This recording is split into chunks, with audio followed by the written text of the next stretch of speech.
Okay, kapapasok lang na impormasyon, may video na pinadala ang aming stringer na ini-escort na nga itong dating Pangulong Duterte at si Hanilet Avancenia ng Philippine National Police mula sa NAIA. So, kumpirmado na nga na nakalabas na ng VIP lounge itong dating Pangulo kasama ang kanyang partner na si Hanilet Avancenia.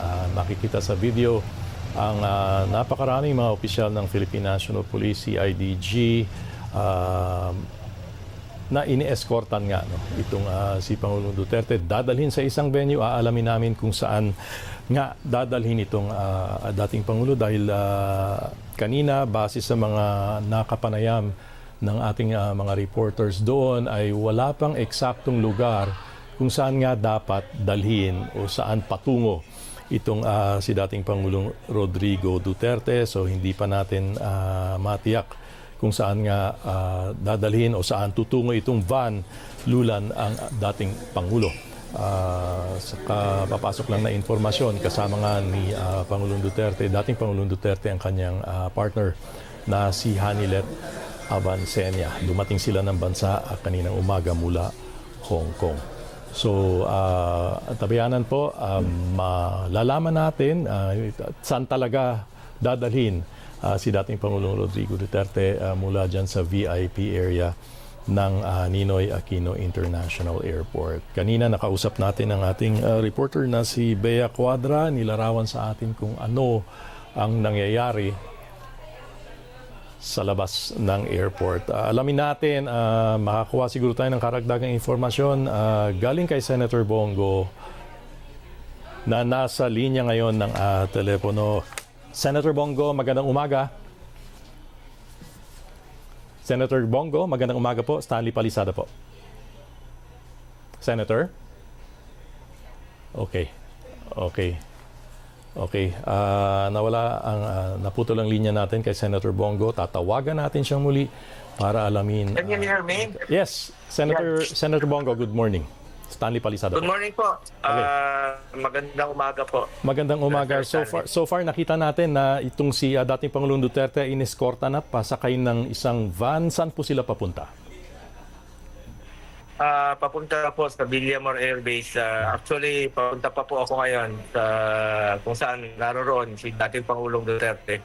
Okay. Dahil kasama ko po ang kanyang mga doktor ngayon. Nakasakay po kami sa ambulansya. Yan. Okay, Senator Bongo, is this considered an arrest?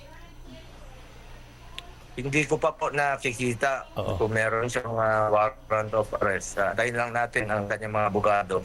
Okay. At ako naman po, inuna natin ang kalusugan ni Pangulong Duterte. Constitutional right po yung medical ng bawat Pilipino. Okay, ano mangyayari dito sa Villamor Air Base? Kung maaari mo maibahagi sa amin, may nalalaman ka ba kung ano ang magaganap dito?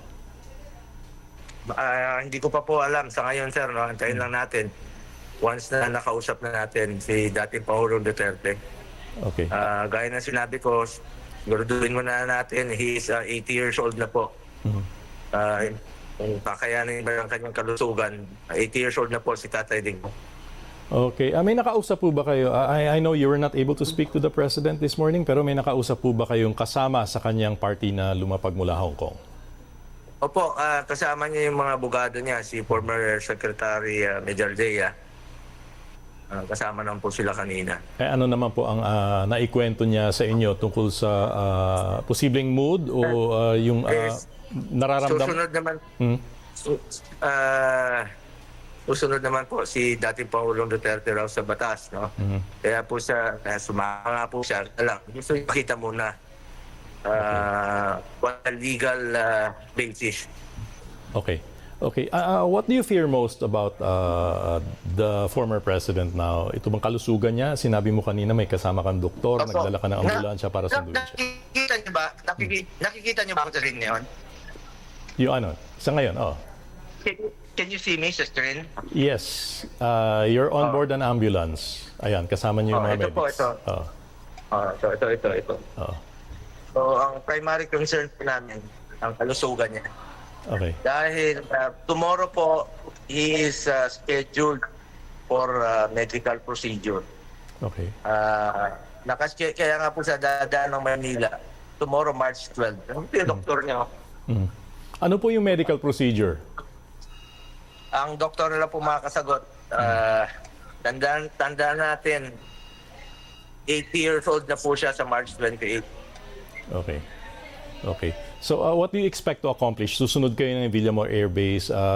Do you expect to be allowed to even talk to the president and to allow his medical team to see him? Yes. Check upin muna siya. Tingnan muna siya kung ano yung kalagayan niya. All right. Meron pa po ba kayong ibang impormasyon na maaring ibahagi sa amin tungkol dito sa arrest order? Have you even seen the arrest order? Wala nga po eh. Wala pa tayong nakikita ng papel. So, papaubayan na lang po natin sa kanyang mga abogado sa legal team.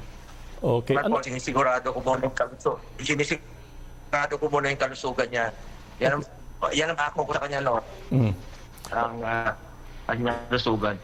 Okay, Senator Bongo, kung wala nga itong arrest order, ano po yung basis na ng pagdala sa dating Pangulo dito sa Villamor Air Base?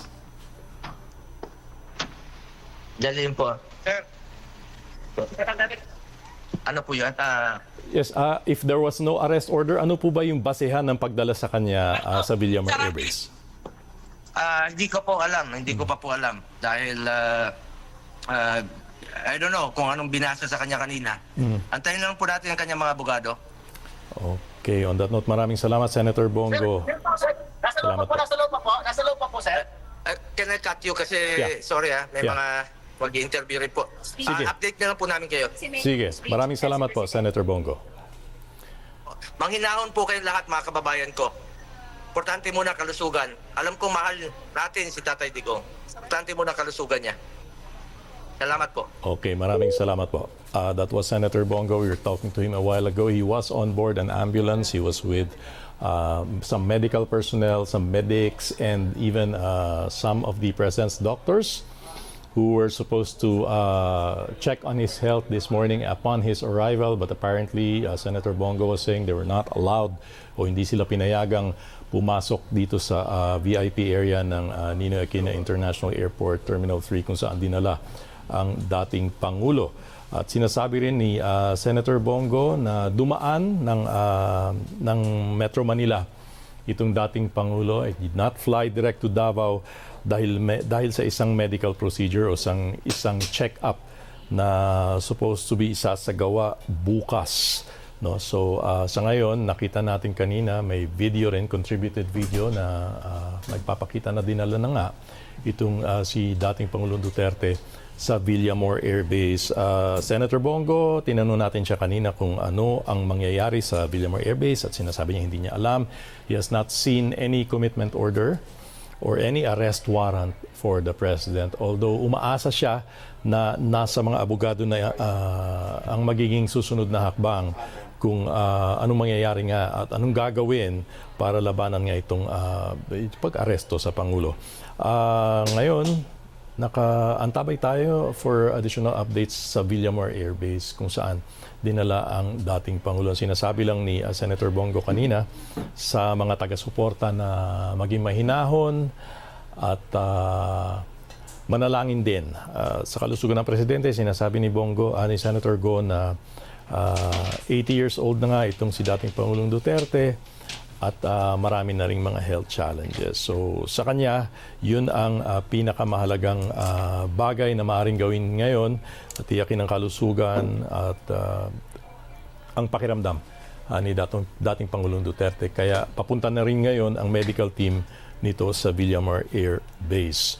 Dumating si Pangulong Rodrigo Duterte ng Pilipinas mula Hong Kong kaninang umaga matapos dumalo sa isang event ng Kingdom of Jesus Christ sa Hong Kong. Nakausap natin ilan nating mga reporters kanina tungkol sa sitwasyon dyan sa Ninoy Aquino International Airport Terminal 3 where it has been tightly secured.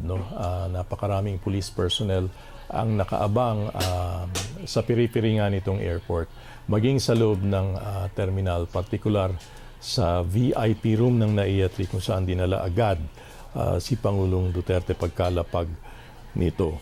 Nakausap din natin ang isa sa mga taga-suporta at kinatawan ng team ng dating Pangulo. At sinasabi nito na wala pa silang nakikitang arrest warrant or any form of commitment order para sa kay President Duterte.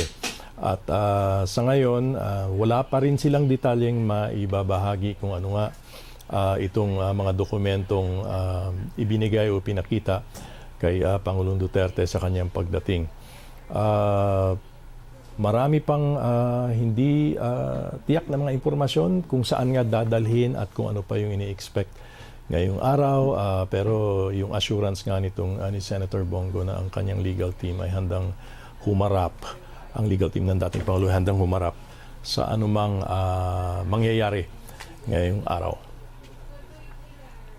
At kapapasok lang din na impormasyon.